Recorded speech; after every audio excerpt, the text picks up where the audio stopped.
အားလုံးပဲမင်္ဂလာပါရှင်ယခုတခါဖတ်ပြပေးချင်တာကတော့စာရေးဆရာမကြီးကျူကျူသိန်းရေးသားထားသောချိုချိုချင်းချင်းဆက်ဆက်ဆိုတဲ့ဝတ္ထုလိုလေးပဲဖြစ်ပါတယ်ရှင်နားဆင်ပေးကြပါအောင်ရှင်ချိုချိုချင်းချင်းဆက်ဆက်အေးကြီးကိုခိုးကြည့်ရင်ကိုတန်เจ้าမှာတက်ပြင်းရှည်ကြီးချလိုက်မိသည်အေးကြီးကတော့သူ့အလုပ်ထဲတွင်သာဇောကတ်နေစလုံးထဲရှိဇီးသီး40ခွဲများကိုဇွန်းပြစ်ကောလိုက်ပလတ်စတစ်အိတ်ထဲထည့်လိုက်စကောထဲချလိုက်နောက်တစုံကောအိတ်ထဲထည့်စကောထဲချစကောထဲပြေးလာရင်ဖျောင်းနိုင်ပြီဖြင့်အိမ်များကိုပိတ်မိညနေလဲအလုပ်သိမ်းရောငွေ4-5ချက်အေးအိတ်ထဲရောက်လာမိအေးလဲပင်ပန်းရှာတယ်မသိမသာစူဖောင်းစာပြူလာသည့်အေးဘိုက်ပေါ်ကိုမျက်လုံးကမတော်မဆရောက်သွားသည်ခဏနားပါအောင်အေးအကိုဆက်လုပ်ပါမယ်အေးခေါင်းခိုင်ခလေးအိတ်တုံလုံနိုင်တာဟုအလုတ်လောဘတက်ခါပြော၏ကိုတန်ကြောင်းလဲနောက်တစ်ချိန်မပြောတော့အေးဇွဲကြီးတတ်တာသူသိသည်သို့ပေမဲ့နှထင်းနေရင်းတွေကြာကနှခမ်းတွေဖြူဖက်ဖက်ဖြစ်နေသည့်မယားကိုကြည့်ရင်ဆရာကတော့တောက်တဲ့အားစေးဆိုတာမျိုးဝဲတိုက်နိုင်အောင်ကြိုးစားအောင်မဟုတေးထားလိုက်အကိုညောင်းပြီလားလှဲ့ရင်လှဲ့လေငင်းနေသည့်သူ့ကိုအေးရပြောသည်မညောင်းပါဘူးကွာဟုဖြေရင်ဇီးသီးကိုဆက်ထုတ်လိုက်ရ၏တကယ်တော့ကိုတန်ကြောင်းနားကျင်သည်ရုံးဖွင့်သည့်နေ့တိုင်းမနက်9 နာရီညနေ9 နာရီထိကားမောင်းနေရသူမို့စနေတနင်္ဂနွေပိတ်ရက်များတွင်တက်တောင်တက်တာနေခြင်းဒီကတော့အမှန်သို့တော်သူရှိမှပဲအေးကမျက်စိမကောင်းသောသူ့အမေကိုပြုစုလိုက်သားကိုထိန်းလိုက်အိမ်မှုကိစ္စလုပ်လိုက်ဒီကြားထဲကအချိန်လူ၍အချိန်ထုတ်များထုတ်လိုက်နဲ့မနာရှာရလေရာကိုတန်ကြောင်းမှာတကူကောင်းမဆန်ရတော့ပြီထို့ကြောင့်အလုတ်အားရတဲ့အေးကြီးကိုသူကူသည်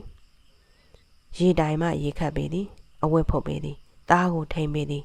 ပြီးတော့အချင်းတုပ်ပါကူထုတ်ပေသည်မေရပါဝါးရတဲ့တန်ရချသောအိမ်ရှိခန်းစီမှာသားကိုဤနှွဲဆိုးတန်ကအေးကိုဆွဲလုံလိုက်ဟဲ့အေးတို့ခလေးနိုးနေပြီမြေးကိုတကြွကြွအတန်ပေးကချော့နေရမှရောက်ခမကြီးလှမ်းခေါ်၏ကိုဦးကအတော်ဆိုသည်မအေးကိုခေါ်လင်မအေးသွားမှဖအေးသွားလင်ပုတ်ပညာငိုပဲလိမ့်မည်လာပြီမေလာပြီ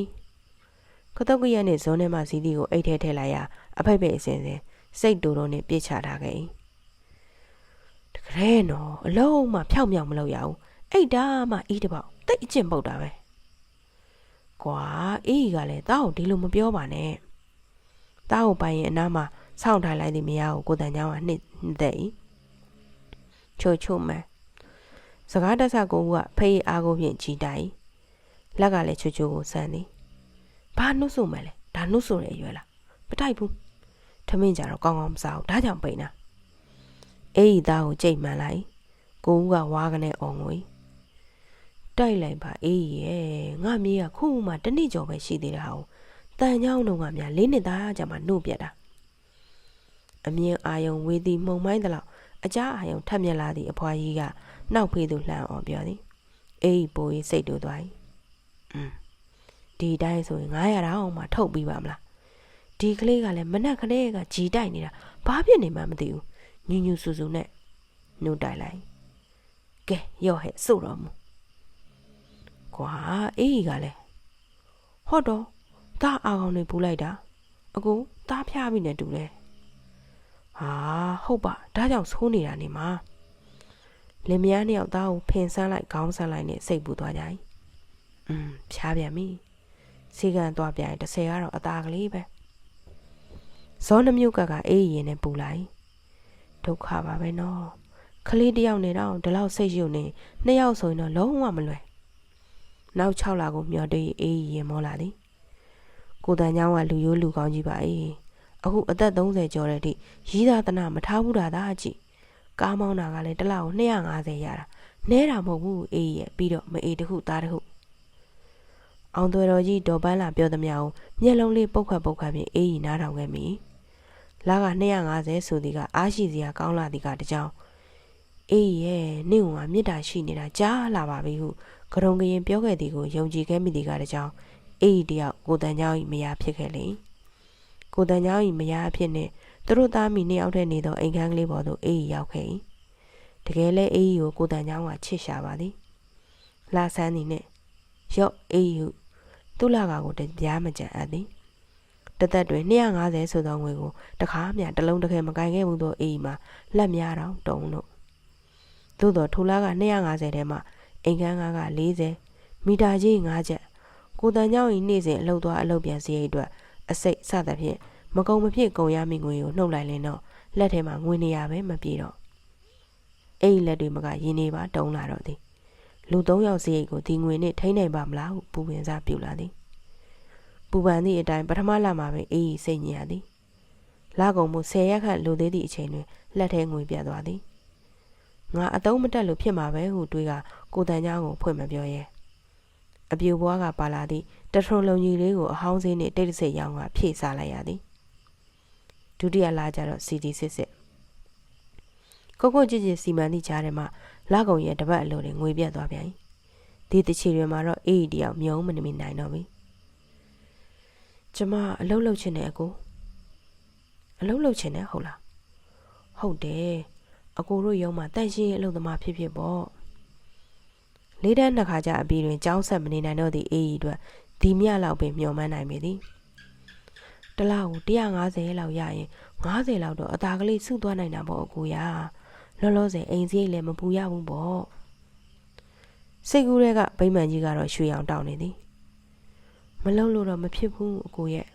အကိုဆရာကိုမေးကြည့်ပေးနော်အေးလေးမေးကြည့်တာပေါ့ဆရာအရေးအကဲကိုကြည့်ရင်အခွင့်အလမ်းကိုဆောင်ရင်အိမ်မှာကိုဝင်ရှိလာသည်မင်းအလုံးလုံးလို့မဖြစ်ပါဘူးဟာငါကြံပါအောင်မယ်စိတ်ကူးတွေကရွှေဗိမာန်ကြီးပြိုကျသွား၏ကြံပါအောင်မြည်ဟုသာနှစ်သက်ရသည်ဘာကြံရမှမသိမယုံမသားတာတွေလည်းသူကမလုပ်ချင်းအလုတ်အပေါ်မှာရောအလုတ်ရှင်ပေါ်မှာပါသူကသစ္စာရှိခြင်းသည်သူ့ဆရာကလည်းသူ့ပေါ်မှာကောင်းတော့ကိုတန်ချောင်းပို၍ထောက်ထားရသည်တချို့သောကားမောင်းသူတွေကားမောင်းရင်းနဲ့ပင်နေရွယ်စီကြသည်ကိုသူမသိမဟုတ်သိသည်မမြင်မဟုတ်မြင်သည်သို့သောထိုနေရွယ်များကိုလစ်လီရှုကလူရိုးလူကောင်းဟဲ့ဟူသောပွဲကိုထိမ့်လာခဲ့သည်မှာကြားပြီပဲပြီးစီးစဉ်ဥစ္စာဆုံးရှုံးလင်အနှဲငယ်သားဆုံးရှုံးသည်အကျင့်သိက္ခာဆုံးရှုံးလင်အားလုံးဆုံးရှုံးသည်ဟူသောအဆိုမိတ်ကိုသူကအစဉ်ဥထိတ်ထားသူလည်းဖြစ်ပေသည်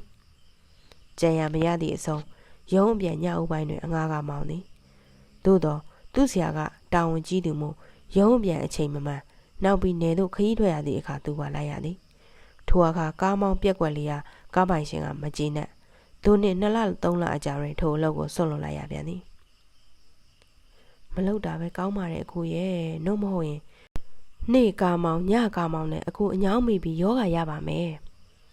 နှစ်သိမ့်စကားပြောပြီးမကြမီအေးကြီးသူ့ဘာသာသူအလုပ်ရှာခဲ့သည်အိုးမကွာအိမ်မကွာယူလုံးလို့လည်းရတယ်ကိုကြီးပင်ပင်ပန်းပန်းလည်းမဟုတ်ဘူးပြီးတော့ကိုလုံနိုင်သလားအကျိုးရှိတာဒီလိုနဲ့ချိုမွေးအချင်းတုံးလုပ်ငန်းပိုင်ရှင်မမစောဤအလုပ်သမားကလေးဖြစ်ခဲ့သည်မဆိုးပါတနေ့ကို3-4ချက်ရသည်ကိုတန်ချောင်းမှာမရအလိမ္မာကလေးအတွက်အလွန်ကျဉ်းနှံ့နေမိခဲ့သည်ရုံးအားရများတွင်သူပါဝင်ကူထုတ်ပေးခဲ့၏ကိုဦးမမွေးခင်အထိအဆင်ပြေခဲ့၏ကိုဦးကိုမွေးပြီး1လခန့်နားခဲ့၏နောက်ပိုင်းကျတော့ကလေးဝေယဝစ္စများနှင့်အေးဤသိမ့်မှာတနေ့လေ400-500ပြီးအောင်မနေ့ကြိုးစားထုတ်ရသည်ဒီကြားထဲကကိုဦးကချူကြသေးသည်မကြာခဏကြောမှုကောင်းမှုထားတတ်လေရာအေးမှာအလုပ်ပြတ်ရပြန်သည်အချင်းတော့ကလည်း100ပြီးမှပြား80ရသည်မို့များထုတ်နိုင်အောင်ကြိုးစားရသည်ကလေးကြောင့်အလုပ်မတွင်တော့ကလေးကိုအေးညူစုတတ်လာသည်ဒါကိုတန်ချောင်းကမကြိုက်ကွာအေးကလည်းကွာအေးကလည်းနေဟန်တာသည်ဟေးအေးတားရော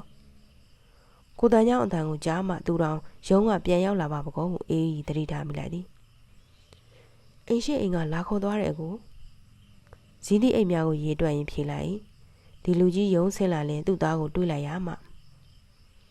မင်းကွာမှောင်နှောင်းနေပြီထူထူထဲထဲကိုဝစ်ပေးလိုက်ရလားအေးပတ်ပြီးဖျားနေပါအောင်မယ်ဝစ်ပေးလိုက်ပါတယ်အကိုရဲ့လာခေါ်တော့ကမမှောင်သေးလို့ထည့်လိုက်တာပါလေတံပြောနဲ့ပြပြဖြေလိုက်ရ၏ငါသွားခေါ်လိုက်မယ်ရော့ဒီမှာဆရာကတော့ပေးလိုက်တာဘုဟုတုတဖြစ်အောင်ဖတ်ရတယ်မှားလိုက်တယ်